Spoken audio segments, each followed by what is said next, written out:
بسم الله الرحمن الرحيم. السلام عليكم ورحمة الله. بسم الله والحمد لله والصلاة والسلام على أشرف رسول الله وعلى آله وصحبه أجمعين. പ്രിയ ശ്രോതാക്കളെ, ആത്മഹത്യ ഗുരുതരമായ കുറ്റം എന്ന വിഷയത്തിലാണ് ഞാൻ ഇന്ന് നിങ്ങളോട് സംസാരിക്കുന്നത്.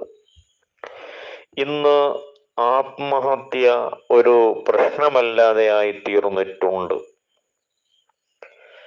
നിസ്സാര കാര്യങ്ങൾക്ക് പോലും ആത്മഹത്യ ചെയ്യുന്നവർ ധാരാളമായി ഇന്ന് നമുക്ക് കാണാൻ കഴിയുന്നു.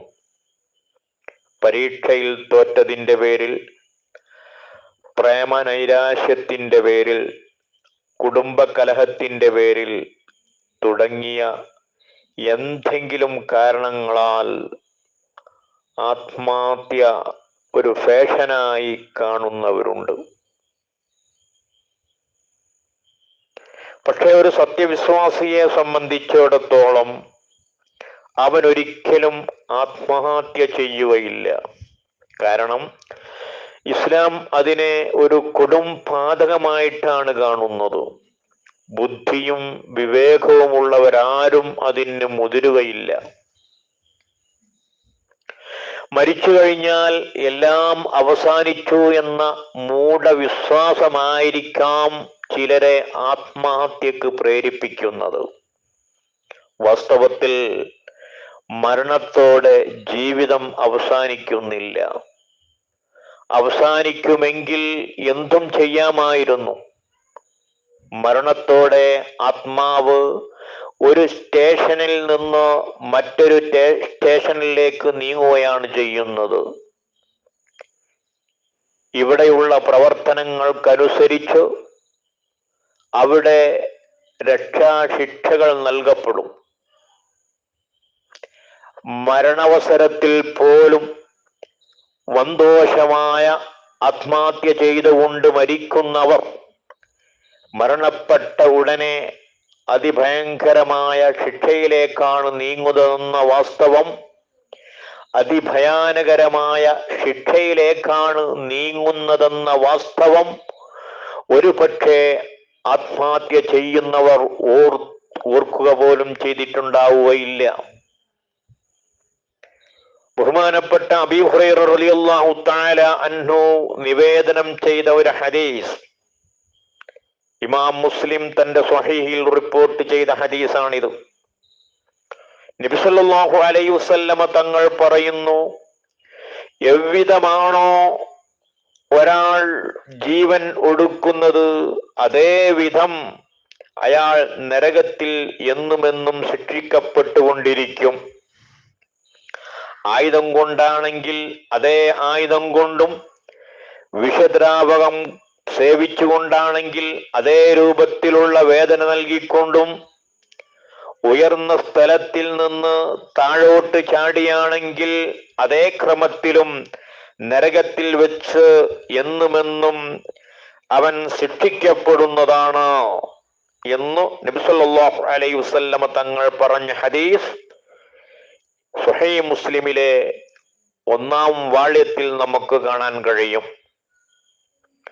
ഒരിക്കൽ ആത്മഹത്യ ചെയ്ത ഒരാളുടെ മയ്യത്ത് തിരുനബി സല്ലല്ലാഹു അലൈഹി വസല്ലമ തങ്ങളുടെ തിരുസന്നിധിയിൽ കൊണ്ടുവന്നു. മരണകാരണം ആത്മഹത്യയാണെന്നറിഞ്ഞപ്പോൾ നബി സല്ലല്ലാഹു അലൈഹി വസല്ലമ മയ്യത്ത് നിസ്കരിക്കുവാൻ വിസമ്മതിച്ചു. സ്വഹീഹ് മുസ്ലിമിൽ കാണാം ഈ ഹദീസ്. യുദ്ധത്തിനേറ്റ ഒരു മുറിവിന്റെ വേദന അസഹ്യമായപ്പോൾ ഒരു ഭടൻ, ഒരു യോദ്ധാവ് കയ്യിലുണ്ടായിരുന്ന ആയുധം നിലത്തൂന്നി അതിന്മേൽ നെഞ്ചമർത്തി ആത്മഹത്യ ചെയ്ത സംഭവം ഹദീസിൽ വന്നിട്ടുണ്ട്. അയാളെപ്പറ്റി എന്റെ അടിമ എന്നോട് ബദ്ധപ്പാട് കാണിച്ചു, ഞാൻ അവന് സ്വർഗം വിലക്കിയിരിക്കുന്നു എന്ന് അള്ളാഹു പറഞ്ഞതായി, ഉത്തരവിട്ടതായി നബി സല്ലല്ലാഹു അലൈഹി വസല്ലം തങ്ങൾ പറയുന്നു. ഈ ഹദീസ് ഇമാം ബുഖാരി തന്റെ സ്വഹീൽ ബുഖാരിയിൽ റിപ്പോർട്ട് ചെയ്തിട്ടുണ്ട്. മുമ്പ് ഒരാൾക്ക് ഒരു കുരു ഉണ്ടാവുകയും അതിൻ്റെ വേദന അസഹ്യമായപ്പോൾ തൻ്റെ അമ്പ് കൊണ്ട് അത് കുത്തി കീറുകയും തന്നിമിത്തം രക്തം ഒലിച്ച് മരണപ്പെടുകയും ചെയ്തു. അയാളെപ്പറ്റി എന്റെ സ്വർഗം ഞാൻ അവന് ഹറാമാക്കിയിരിക്കുന്നു എന്ന് അള്ളാഹു പറഞ്ഞിട്ടുണ്ട് എന്ന് നബി സല്ലല്ലാഹു അലൈഹി വസല്ലമ തങ്ങൾ പറഞ്ഞു. ഈ ഹദീസും സ്വഹീഹ് മുസ്ലിമിൽ നമുക്ക് കാണാൻ കഴിയും. മേൽ വിവരിച്ച മുമ്പ് ഞാൻ പറഞ്ഞ ഹദീസുകളിൽ നിന്ന് ആത്മഹത്യ വൻദോഷമാണെന്നും മറ്റൊരാളെ കൊല്ലുന്നതിന്റെ വിധി തന്നെയാണ് സ്വന്തം ജീവൻ എടുക്കുന്നതിനെന്നും നമുക്ക് മനസ്സിലാക്കാവുന്നതാണ്.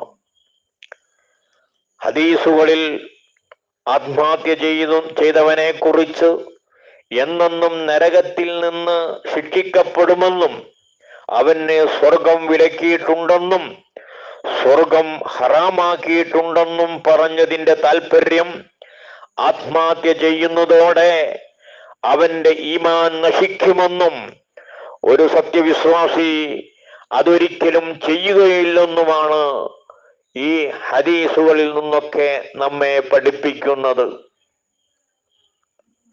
ആയതുകൊണ്ട് ആത്മഹത്യ എന്ന് പറയുന്ന ഈ കാര്യം വളരെ മോശപ്പെട്ടയും ഈമാൻ തെറിച്ചു പോകുന്നയും ഈമാൻ ഊരിപ്പോകുന്നയും കാര്യമാണെന്ന് മനസ്സിലാക്കി ജനങ്ങൾ മുഴുവൻ അതിനെക്കുറിച്ച് ബോധവാന്മാരാവണമെന്നും ഉണർത്തി അല്ലാഹു സുബ്ഹാനഹു വ തആല ഈമാൻ നമ്മിൽ നിന്ന് ഊരിപ്പോകുന്നതിനെ തൊട്ട് അങ്ങനത്തെ മരണങ്ങളെ തൊട്ട് അല്ലാഹു നമ്മെ കാത്തുരക്ഷിക്കുമാറാവട്ടെ. വആഖിറു ദഅവാനാ അൽഹംദുലില്ലാഹി റബ്ബിൽ ആലമീൻ. അസ്സലാമു അലൈക്കും വറഹ്മത്തുള്ളാഹി വബറകാതുഹു.